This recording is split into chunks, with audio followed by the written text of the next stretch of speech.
Well, everyone, this is it. This story that I'm going to review right now, the Dalek Invasion of Earth, is significant for two reasons. First of all, it's the first time the Daleks have actually launched an invasion on Earth, and of course the Doctor intervenes and tries to stop them.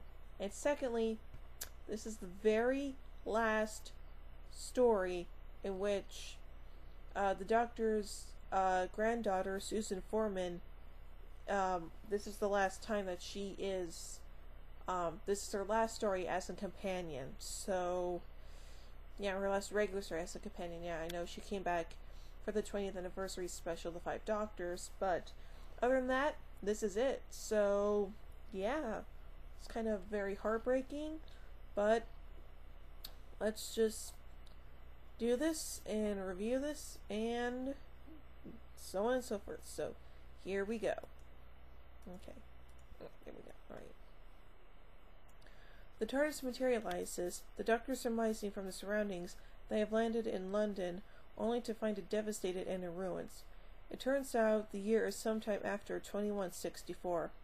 Barbara and Susan are taken by a couple of refugees to a nearby shelter in an abandoned underground station and meet resistance members named Dortmund, the leader, Carl Tyler, David Campbell, Jenny, Jack Craddock, Thompson, Baker, and Larry Madison, while the Doctor and Ian stumble across bodies wearing strange metal helmets and soon find an army of them and Daleks rising from the River Thames.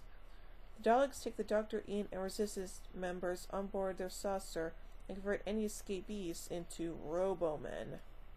Okay. The Doctor is caught breaking out of a cell with Ian and Craddock, who was sent with them, and he and Craddock are to be converted into Robomen while Ian runs out to look for Barbara and Susan. The Doctor's transfer operation breaks down while Susan, Barbara, and the resistance team attack the Dalek force using explosives created by Dortmund. But the bombs affect the humans as well as the Daleks, and several are injured or killed. The Daleks retreat to their ship and take off to their mining operations in Bedfordshire. Ian and Larry are left on board the ship, hiding unnoticed, while the Doctor, Susan, David, Baker, and Tyler travel there on foot. Barbara, Dortmund, and Jenny make their own ways. Dortmund is exterminated on his way out of London while attempting to use his last bomb against a group of Daleks. The saucer lands by the mine, and Ian and Larry meet miners named Wells and Ashton. Both are later killed by an aggressive creature called a Scyther, a pet of the Black Dalek. The Predator falls from a suspended minecart that Ian and Larry used to try to get away from it down a mine shaft to its death. The Daleks subsequently send the minecart down the shaft before Ian and Larry can climb out, and they are plummeted down the cart into the mine. Down in the cart to the mine, sorry. The Doctor and Susan reunite with Barbara in the mine and discover that the Daleks are drilling through the Earth's crust so that they can blow out its core with a penetration explosive capsule, then use a guidance system to pilot the planet around space. Ian becomes trapped inside the device as it is on schedule. He disarms it but manages to fall at the bottom of the shaft. The Doctor and his friends enter the control room and set the Robomen against the Daleks. The device is rearmed and sent down the shaft, but Ian creates a barrier to intercept it, and he and his friends escape out of the mine before the bomb explodes, destroying the Dalek fleet and causing an entirely new phenomenon, a volcanic eruption in England. Back in London, the Doctor bids Susan farewell to have a new partnership with David. The Doctor, Ian, and Barbara leave in the TARDIS. Elements of the story appear in later Doctor Who stories. The serial was the basis for the Peter Cushing film Daleks Invasion of Earth, 2150 AD. Robert Sullivan's proposed Daleks in London for the 1973 series was eventually scrapped for bearing too many similarities to the story.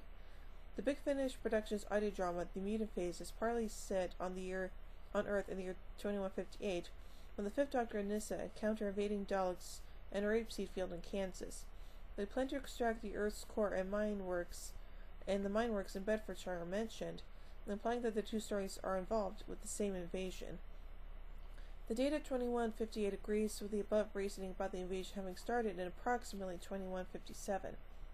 Dortmund calls the material the Dalek casings are made of Dalekanium, and the alternate In the alternative future of Day of the Daleks and the PC computer game Destiny of the Doctors, Dalekanium is an unstable explosive that can penetrate Dalek casings. In Daleks in Manhattan, Dalekanium is confirmed by the Daleks themselves to be the substance which Dalek casings are made from. The Virgin New Adventures novel God Engine by Craig Kenton offers an alternative explanation for the Daleks' attempt to remove the Earth's core, an ancient Osirian weapon capable of turning a star into a giant plasma cannon, which can be operated only on a planet without a bipolar magnetic field.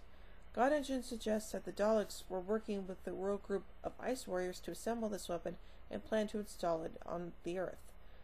The novel also states that the Doctor returned to recover Susan's discarded TARDIS key, but the same plot device was also used in the cinema film Daleks Invasion of Earth 2150 AD.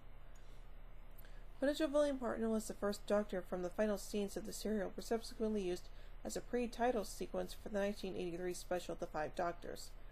Caroline Ford reprised the role of Susan in the 1983 20th anniversary television special The Five Doctors, although no mention was made of David or her life after the Doctor had left her. This plotline was covered in the novel and story written by Terence Dicks. Some of this was further explored in the spin-off BBC Books novel Legacy of the Daleks by John Peel. Forced Departure was the first of what would be many cast changes in history of the program. The Doctor finally properly visits his granddaughter in the 2009 audio story An Earthly Child, starring Caroline Ford as Susan and Paul McGann as the Eighth Doctor. This story also introduces the Doctor's great-grandson Alex Campbell, played by Jake McGann, Paul McGann's son. This was the very first serial of Doctor Who that made extensive use of location filming, with London being chosen as the primary backdrop. The decision to use London also helped to keep the show within its production budget, given that the BBC's Lime Grove studios where Doctor Who was produced were located at nearby Shepherd's Bush.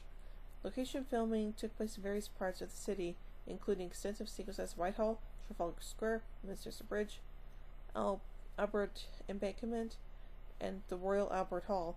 Moving on to Kensington and the Albert Memorial, scenes involving the Dalek roadblock being filmed at Wembley.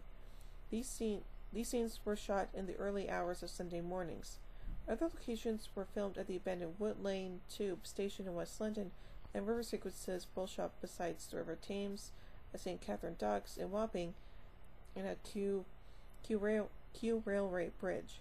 The mine scenes were the first Doctor Who scenes to be filmed in a quarry, using the disused John Soul Quarry at Stone, Kent. The music was composed and conducted by for Francis Chagrin.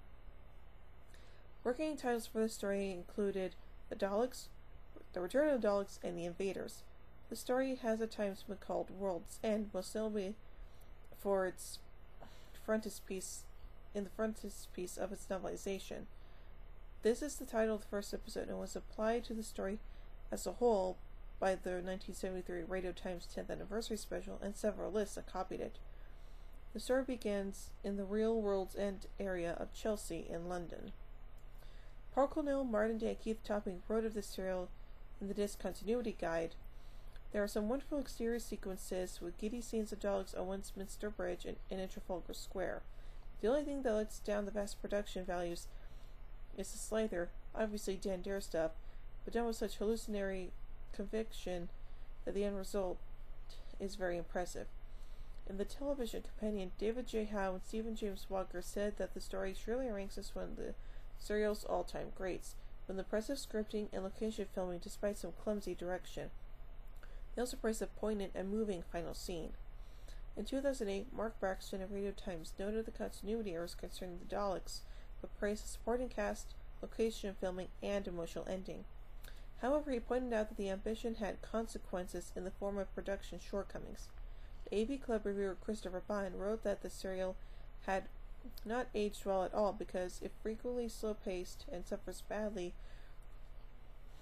from its penchant for deliberate running out the clock by throwing in long, meandering subplots. He felt that Nation was not interested in Daleks as characters, and the Robomen were more interesting conceptually than in execution, and that the dramatic impact of Susan's departure was wasted because the Doctor chose for her. Despite that, he called the first episode and cliffhanger excellent, and noted how the serial's characterization of the Doctor was echoed throughout the history of the show. In 2010, Charlie Jane Andrews of IO9 listed the cliffhanger to the first episode, in which Dalek rises out of the Thames, as one of the greatest cliffhangers in the history of Doctor Who. Well, overall, I actually really like this story, and to be perfectly honest, I would give this one 4 sonic screwdrivers out of 5. Well, join me next time as we meet the Doctor's newest companion, Vicky, in The Rescue. So until then, this is the Whovian Queen saying, "Oh my giddy aunt! When I say run, run! I've reversed the polarity of the neutron flow. Would you like a jelly baby? Fantastic! Allons-y! Geronimo!" Bow ties are cool, fezzes are cool, and Stetsons are cool.